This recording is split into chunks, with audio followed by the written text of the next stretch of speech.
Da igual que sean revistas, páginas web o en YouTube. Parece que en el este de Europa nunca se han fabricado coches.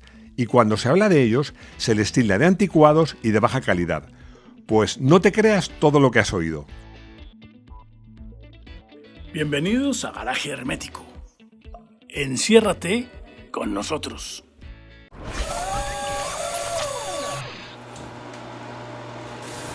Como os decía, rara vez se habla de coches del este, y cuando se habla se hace con un enorme desprecio. Por eso la idea de Daniel Karamazov me pareció tan interesante. Daniel, por cierto, no sé si tienes algo que ver con los hermanos Karamazov, la obra de Dostoyevsky, o si eres un revolucionario ruso. A nosotros nos da lo mismo, te vamos a dedicar este vídeo. Pero cuando se habla de coches del este se meten a todos los países en el mismo saco.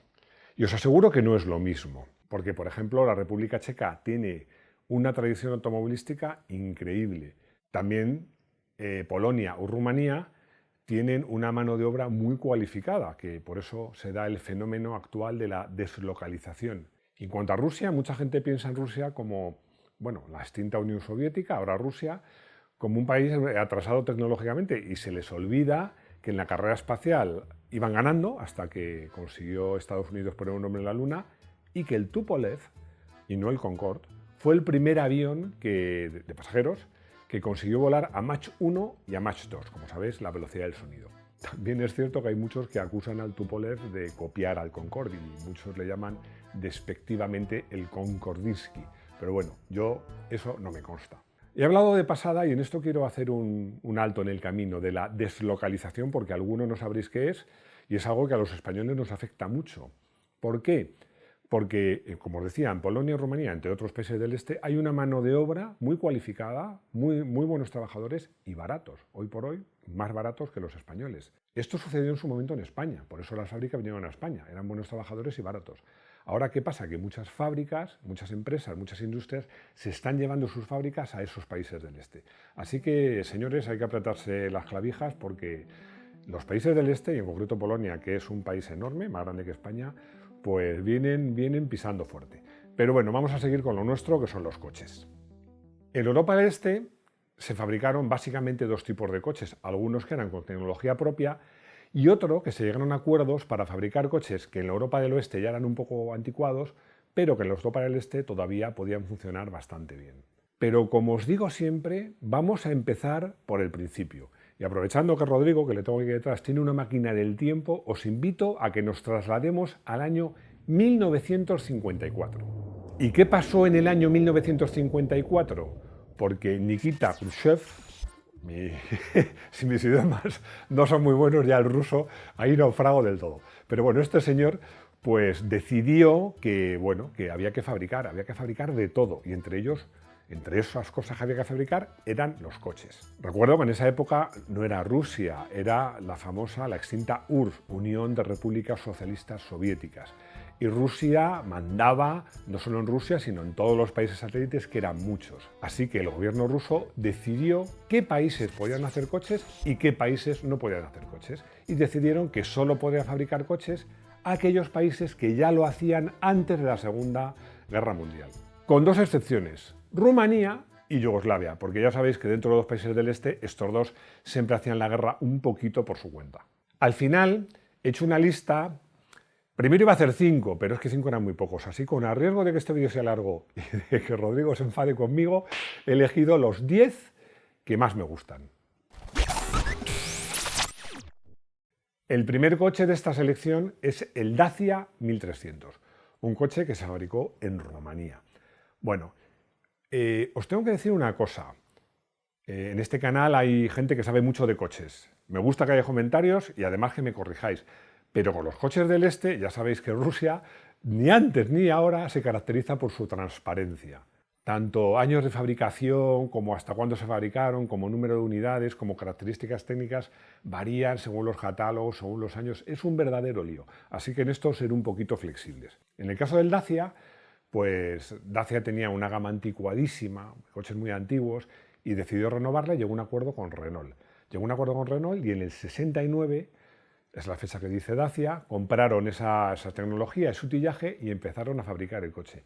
El coche lo fabricaron hasta el año 2006, es decir, que el Dacia, que era el R12 rumano, vamos a decirlo así, tuvo una vida 11 años más larga que la del propio Renault 12. En esos años iniciales, en el mercado rumano no había mucho donde elegir, así que el Dacia, que era un coche amplio, cómodo, fiable, vamos, igual que un R12 aquí, tenía las mismas virtudes, enseguida, bueno, tuvo un éxito enorme. Yo me acuerdo del R12 español, lo probé no como profesional, porque no soy tan mayor, pero por ejemplo, recuerdo que mi profesor de matemáticas tenía un Renault 12 amarillo, muy parecido a este que estáis viendo, pero con el techo de vinilo negro, que era un símil cuero, un símil piel, que estaba muy de moda en esa época, cristales tintados. Bueno, en la época el R12 en España era un cochazo. Bueno, os podéis suponer que si eso era en España, en Rumanía, pues con más motivo. El coche tuvo muchísimo éxito, se fabricó durante mucho tiempo y ya como Dacia sí tuve oportunidad de probarlo como periodista.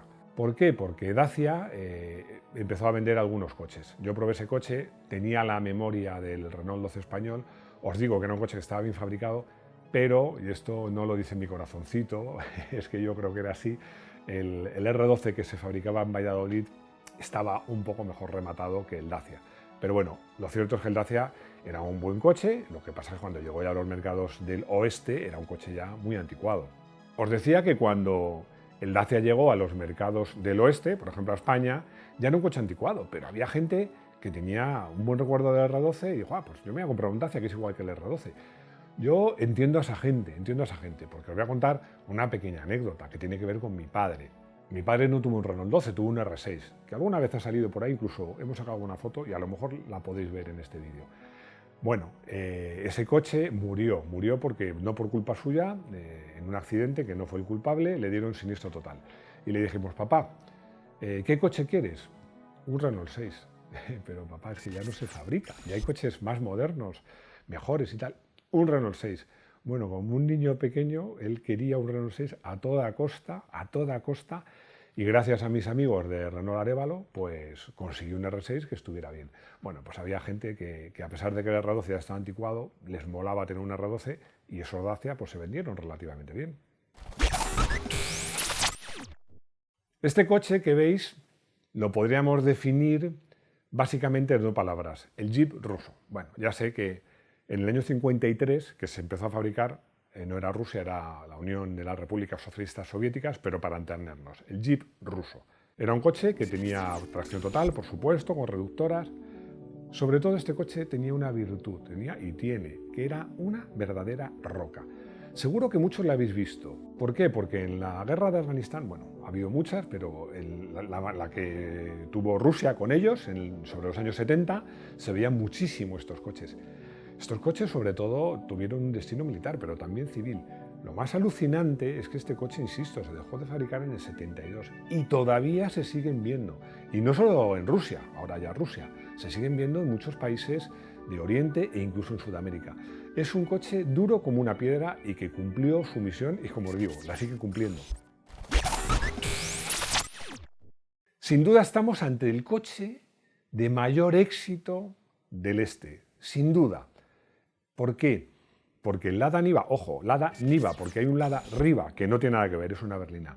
Es un coche que comenzó a fabricarse en el 77 y que todavía hoy se sigue fabricando. Y era un coche muy adelantado a su tiempo. Este coche, para su tiempo, como os decía, era muy avanzado, muy avanzado. Y la propia marca reconoce que en el 77 llegó a un acuerdo con Porsche para retocar los motores que tenía entonces, que era de origen Fiat. Lo que pasa es que viendo el coche, pues muchos sospechan de que Porsche tuvo algo más que ver. Este coche, como os decía, se presentó en el 77. En el 77 ya ofrecía una carrocería bonita, sigue siendo bonito hoy día, capaz, bastante compacta. El chasis, a diferencia de lo normal en esa época en los todoterreno, era monocasco, o sea, no tenía chasis separado. Pero es que las suspensiones, para ese momento, los todoterreno todos llevaban ballestas y ejes rígidos. Y este no. Este llevaba suspensión independiente y muelles helicoidales. Y una transmisión muy bien elaborada y llantas de 16, que aún hoy nos parecen que están bien, pero insisto, estamos hablando del año 77. Como os digo, este era un coche muy adelantado para su época. Bueno, no era un coche extraordinariamente bien acabado. Yo recuerdo que cuando se importaban a España y cuando fui a visitar la importadora, me decía el director general, buen amigo mío, no voy a decir su nombre porque ahora está en otra marca, que decía, bueno, tengo un mecánico que lo que hace, cada coche que viene se tira una jornada o media jornada apretando tornillos y cosas, porque el coche, el diseño era muy bueno, pero la fabricación no era tan buena. Este coche además participó con éxito en el Dakar. Voy a mirar la fecha porque no me quiero equivocar. En el año 81 participó en el Dakar con bastantes buenos resultados. Siguió participando asiduamente en varios equipos, entre ellos el francés de Sonauto, con pilotos renombrados. Nunca consiguió ganar, pero era un coche que por su reducido tamaño y peso era muy, muy competitivo. Un coche que, como os digo, hoy día, si queréis, os lo podéis comprar. Y ya que hablamos de patitos feos, teníamos que hablar de este coche, el Allseat. Un coche que se fabricó en Rumanía, que bueno, ya era un derivado de un coche que ya de por sí también era bastante patito feo, el Citroën Visa. Más importante que este coche en sí es que este proyecto prometía, porque vieron que necesitaban hacer coches, buscaron en Rumanía un socio y llegaron a un acuerdo con Citroën. Hicieron una marca, Allseat, que era rumano-francesa, porque el gobierno rumano estaba en el accionariado y tenía mayoría, y la idea era fabricar una gama de coches, pero bueno, no cuajó. Hemos hablado de coches rusos y rumanos. Ahora vamos a hablar de coches polacos. Polonia no tenía la tradición automovilística que tenía, como os decía, la antigua Checoslovaquia, la actual República Checa, pero sí tenía y tiene un tejido industrial importante y, bueno, y mano de obra cualificada. Decidieron hacer un coche y bueno, pues buscaron tecnología fuera y llegaron a un acuerdo con Fiat y fundaron una marca, Polski Fiat. Bueno, la marca en realidad era FSO, que significa Fábrica de Automóviles de Turismo. Algunos pensaréis, qué originales, ¿no? Poniendo un nombre. Bueno, os recuerdo que Fiat es Fábrica Italiana de Automóviles de Turín y SEAT, sabéis lo que significa SEAT. En sus tiempos, la gente con un poquito de mala baba decía que significaba siempre estará apretando tornillos, pero evidentemente no es así, es Sociedad Española de Automóviles de Turismo. O sea que, como veis, las marcas, los nombres no son muy originales, porque a veces son los apellidos de los fundadores o a veces son iniciales bastante obvias. Este era el caso del FSO. En Polonia, a primeros de los 60, el parque automovilístico era envejecido y anticuado, como podéis ver. Este es el coche que más había en Polonia en esa época, el Warszawa.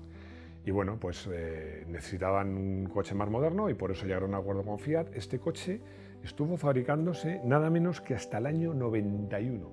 Y para que os hagáis una idea, más o menos era lo que aquí en España vino a ser, con otra estética un poquito diferente, el en este caso el SEAT 124. Y llegamos a una marca y un país que no tienen nada que ver con el resto. Hablo de Checoslovaquia, porque cuando nació Škoda en el año 1894, pues era Checoslovaquia, la actual República Checa. Pero es que en este país ha habido marcas y ha habido tradición automovilística de siempre, porque además de Škoda tenemos otra marca que es excepcional y que sigue existiendo en la actualidad, que es Tatra. Justo es decir que Škoda, que había sido una marca puntera, pues con el fin de la Segunda Guerra Mundial y estar bajo la influencia de la Unión Soviética, tuvo un parón tecnológicamente hablando y sus coches se quedaron un poco anticuados. Esto cambió un poco cuando cayó el muro y sobre todo cambió radicalmente cuando Škoda y sus fábricas pasaron a ser una marca más del grupo Volkswagen. Pero en la época pre-Volkswagen, Škoda ya hacía coches que a lo mejor el diseño podía estar más o menos actual, pero eran coches de calidad. Yo he elegido uno que me gusta mucho. Este Škoda, que veis detrás de mí, el 110 RS, era un coupé bastante chulo, porque tenía un motor todo aluminio, era colgado por detrás del eje trasero, todo aluminio, de 1100 centímetros cúbicos, unos 50 caballos, y a mí me parece un coche bonito. Me diréis, bueno, bonito, si a ti te gusta el Multipla, tus gustos no son de fiar. Bueno, os recuerdo que estamos hablando de los años 70. En los años 70 este para mí era un coche bastante chulo y que iba muy bien. Os voy a contar tres curiosidades de este coche. Uno, que tuvo bastante éxito en competición. Hicieron coches muy, muy chulos de competición y tuvieron bastante éxito en rallies. La segunda es que el capó, os pensaréis, bueno, un capó puede articular o la parte de delante, es decir, en el frontal, o en la parte de atrás, en el parabrisas. Pues no, En este caso articulaba en un lateral, se abría de lado. Y la tercera anécdota, por decirlo así, es que en su momento, cuando Bach compró Škoda, remodeló por completo la fábrica de Mazda Boleslav y consiguió que fuera la más moderna de la marca. No sé si ahora sigue siendo la más moderna, pero os aseguro, porque he visto la fábrica, que es absolutamente espectacular. Es una fábrica súper moderna. No cambiamos de país, cambiamos de marca, pero no de país. Y os hablo de una marca por la que siento lo confieso, bastante debilidad, porque son una marca de coches de calidad y muy originales. Os hablo de Tatra. Tatra ya no fabrica coches, desgraciadamente, solo fabrica camiones. Pero fue una marca muy innovadora, una marca que nació en 1850. Pero es que ya en los años 30 mostraba una preocupación por la aerodinámica que era completamente inusual. Tenían un modelo, que era el 77A, con un coeficiente aerodinámico de 0,21. Hoy día, coches con ese coeficiente aerodinámico, no sé si hay alguno, pero si los hay, son poquísimos. Y os hablo del año mediados de los años 30. Tatra ya tenía un coche con ese coeficiente aerodinámico. Tatra hacía coches de lujo y de calidad, berlinas, y cuando acabó la Segunda Guerra Mundial, poco después, pues los jefazos de la entonces URSS no les gustaban los coches rusos porque eran muy anticuados y vieron que los Tatra molaban. Entonces le dijeron, oye, ¿por qué no nos hacéis para el comité una berlina de presentación que mole? Ese coche fue el T603. Era una berlina muy bien hecha, muy lujosa, muy confortable para la época, y os puedo decir como curiosidad que uno de esos coches lo tuvo, por ejemplo, Fidel Castro. Pero yo os voy a hablar no de ese coche, sino de su sucesor, el último Tatra que se fabricó, el 613. El Tatra 613 era un coche muy especial, muy especial. Para empezar, bueno, era carrocería Vignale, o sea que no era una carrocería de un cualquiera. Pero es que el motor era un motor, un V8 de casi 3,5 litros y cerca de 200 caballos. Refrigerado por aire. No es la única curiosidad de este motor, porque iba colocado detrás del eje trasero, como por ejemplo en un Porsche 911. Yo probé ese coche brevemente. La verdad es que me hubiera encantado hacer un viaje con ese coche, porque era un coche muy especial. No tenía sirvo de dirección, pero la dirección era ligerísima, corría bastante, tenía un comportamiento muy particular, pero como os comentaba de Škoda, te podía gustar su tecnología, no, pero el acabado son coches que estaban bien hechos, con materiales de calidad, bien rematados. Yo imagino que para un ruso o un checo de la época, os hablo del año 95, este coche era realmente una pasada, ¿no? Como os decía, Tatra dejó de fabricar coches y de momento sigue fabricando camiones con enorme éxito, incluso en competición.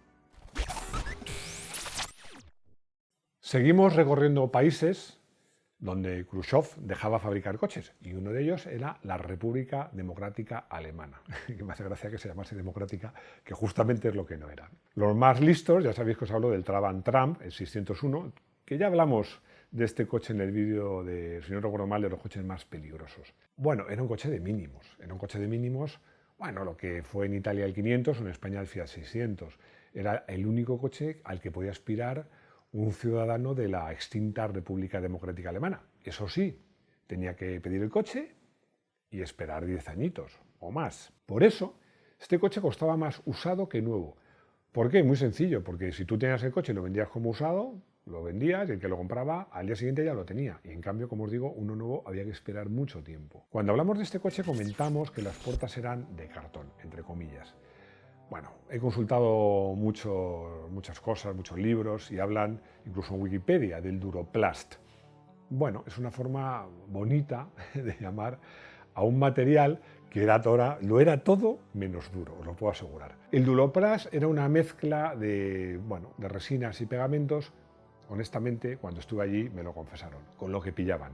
¿Qué pillaban? Bueno, pillaban algodón, las fibras que no valían para los tejidos, barbastas, las usaban, hasta ropa vieja y cartón y madera y papel, lo que pillaban. Según el material le echaban más pegamento o menos pegamento. El chasis era de acero, pero la carrocería, casi todos los elementos de la carrocería eran de este material que, como os digo, se llamaba Duroplast, pero era todo menos duro. Si le das una patada fuerte se resquebrajaba. Por eso os decía que era un coche que no era especialmente seguro. Técnicamente, bueno, era un motor de 2 cilindros, 2 tiempos, que daba unos 20 caballos, no daba mucho de sí, pero no estaba mal, porque, por ejemplo, era de tracción delantera, que en la época, os hablo de los años 50, no era muy frecuente. Ese coche lo probé brevemente en su elemento, que era la República Democrática Alemana, pero ese coche se importó a España. Se importó a España esta versión que veis aquí, justo esta, además, en este color. La foto la he encontrado Rodrigo, me encanta esa foto.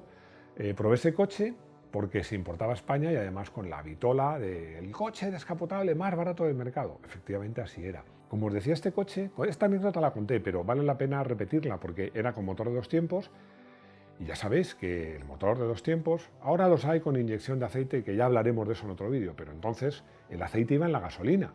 Si tú no acelerabas, no había aceite. Si tú ibas reteniendo, por ejemplo, en un puerto y no acelerabas, el motor funcionaba sin aceite y se podía gripar. Para evitar eso llevaba una rueda libre. Una rueda libre es como un piñón de una bicicleta. Es decir, que cuando es el coche que empuja el motor, no anda. El coche no retenía nada.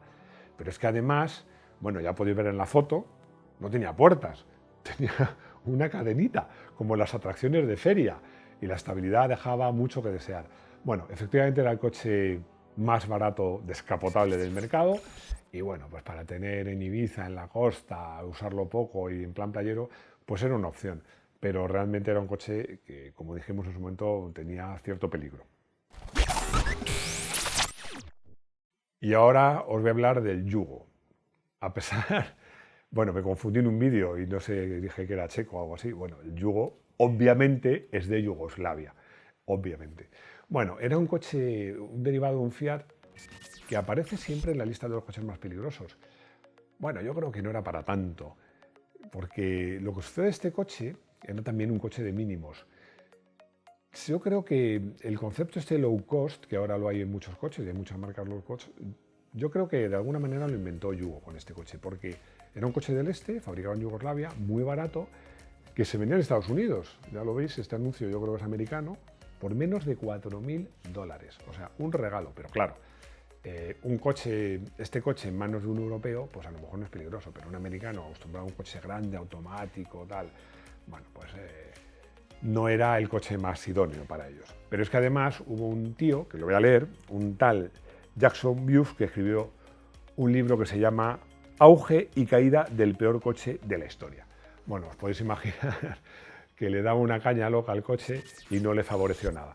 Yo creo que este coche no era tan malo y bueno, pues tuvo cierto éxito, se vendió en Estados Unidos, no se vendió poco y bueno, ha pasado la historia como un coche peligroso, yo creo que injustamente, pero bueno, aquí lo tenéis, un coche que se fabricó en Yugoslavia y llegó hasta los Estados Unidos. Bueno, en esta lista por orden alfabético, el último que nos ha quedado es el CIL. He elegido el CIL 117, que es sucesor, realmente es una evolución del Cierto 14. Este es el coche de representación por excelencia en Rusia, la berlina de representación, la berlina de los ministros y de los jefes de Estado. Bueno, querían tener un coche a la altura de los Lincoln americanos y hicieron un coche que es ruso, pero que parece americano completamente, con un motor V8, 6,9 litros, era capaz de superar los 200 km por hora.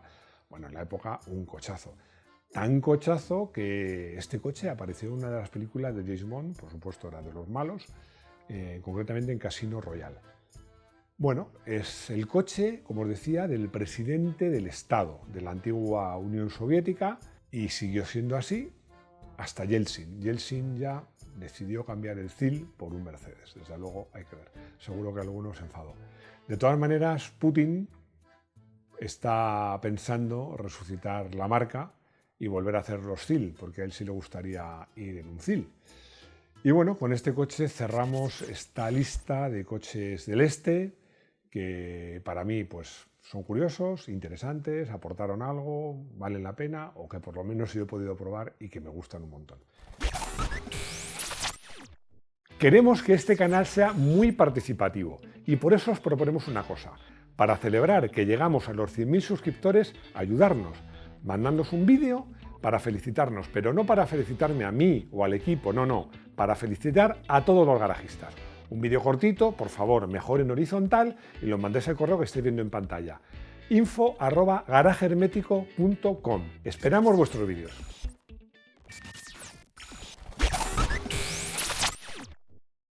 Bueno, el coche del día, voy a elegir un coche deportivo que probé largamente y que debo confesar que me gustó, que es el que podéis ver aquí detrás, el Skoda 110 RS.